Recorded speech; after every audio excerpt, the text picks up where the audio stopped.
नागपुरात अधिवेशन सुरू होताच काँग्रेसनं वेगळ्या विदर्भाची मागणी केली तर बावनकुळे यांनीही तात्काळ होकार दर्शवला। हा भाजपचाच अजेंडा असून त्यावर काम सुरू आहे असं बावनकुळे यांनी सांगितलंय। पाहूया। मुख्यमंत्री सुद्धा कधी वेगळ्या विदर्भाच्या बाजूनेच त्यांनी या ठिकाणी आतापर्यंत भूमिका ठेवलेली आहे। काँग्रेसच्या विजय वडेट्टीवारांनी वेगळ्या विदर्भाची मागणी केली आणि भाजपचे मंत्री बावनकुळेंनी रोखठोक उत्तर दिलं। वेगळ्या विदर्भाचा अजेंडा भाजपचाच आहे आणि त्यावर काम सुरू आहे। मुख्यमंत्री फडणवीसही वेगळ्या विदर्भाच्या बाजूने आहेत असं बावनकुळे म्हणाले।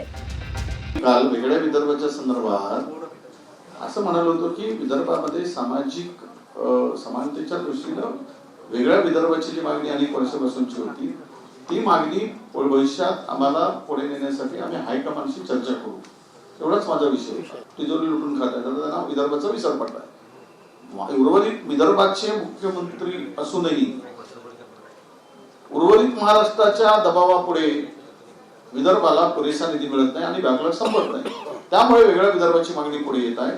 ती मागणी घेऊन आम्ही हायकमांडशी चर्चा करू, एवढाच आमचा विषय होता। वेगळ्या विदर्भाचा मुद्दा काँग्रेस पार्टी काढताय, पण हा मुद्दा भाजपाचा आहे, हा मुद्दा आमच्या अजेंड्याचा आहे। या मुद्द्यावर आम्ही काम करतो आहे। माननीय मुख्यमंत्री सुद्धा कधी वेगळ्या विदर्भाच्या बाजूनेच त्यांनी या ठिकाणी आतापर्यंत भूमिका ठेवलेली आहे। घाबरलेले नेते घाबरलेले पक्ष हे आता काहीतरी या जमिनीत विदर्भाच्या जमिनीत काहीतरी आता उगवायला मिळेल म्हणून तो मुद्दा ते काढतात आहे। नागपूरमध्ये अधिवेशन सुरू होताच काँग्रेसने पहिल्या दिवसापासूनच वेगळ्या विदर्भात सूर आवळला। 2014च्या आधीपर्यंत भाजप वेगळ्या विदर्भासाठी आक्रमक होती। आजवर अनेक आंदोलनं स्वतंत्र विदर्भासाठी झाली, पण गेल्या 10 वर्षात हा मुद्दा शांत झाला। पण काँग्रेसने वेगळ्या विदर्भासाठी आंदोलन सुरू करण्याची तयारी केल्याचं दिसतंय। अधिवेशन संपल्यावर हायकमांड सोबत चर्चा करणार आणि मोहीम सुरू करू असंही वडेट्टीवार म्हणाले, तर आदित्य ठाकरेंनी मात्र विरोध केला। वेगळा विदर्भ हो नहीं सकता। विदर्भ ये महाराष्ट्र और महाराष्ट्र विदर्भ का एक साथ ये अंग है, ये दिल है, और एक दिल एक अंग से हम काम करें। और इसमें यही बात है कि विजय जी भी विदर्भ के नेता है, सीएम साहब भी विदर्भ के नेता है, दोनों इस पे आपस में चर्चा करें। लेकिन एक ही बात है, हम यही मांग कर रहे हैं इस बार भी, जो पिछली बार भी कर रहे थे और जो उद्धव साहब ने मुख्यमंत्री होते हुए ही नागपुर में कर दिखाया था कि जो हमारे किसान है उन्हें कर्जा मुक्ति दीजिए। विदर्भाचे मुख्यमंत्री आहेत, महसूल मंत्री आहेत आणि हे सर्व जे मागणी करणारे विदर्भाचेच आहेत। त्यांनी त्यांच्याकडे मागणी करावी, योग्य निर्णय मुख्यमंत्री घेतील। म्हणून मागणी करणं, राजकीय स्टंटबाजी करणं हा वेगळा आणि विदर्भाचा विकास करणं वेगळा।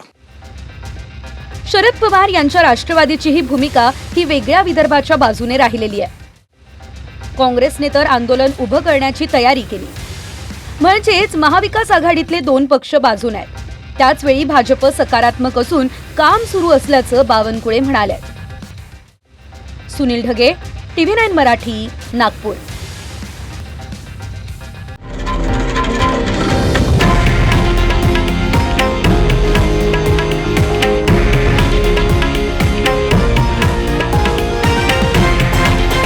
हे आहे देशातील नंबर 1 न्यूज नेटवर्क आणि आपण पाहत आहात TV9 मराठी, एकमेव।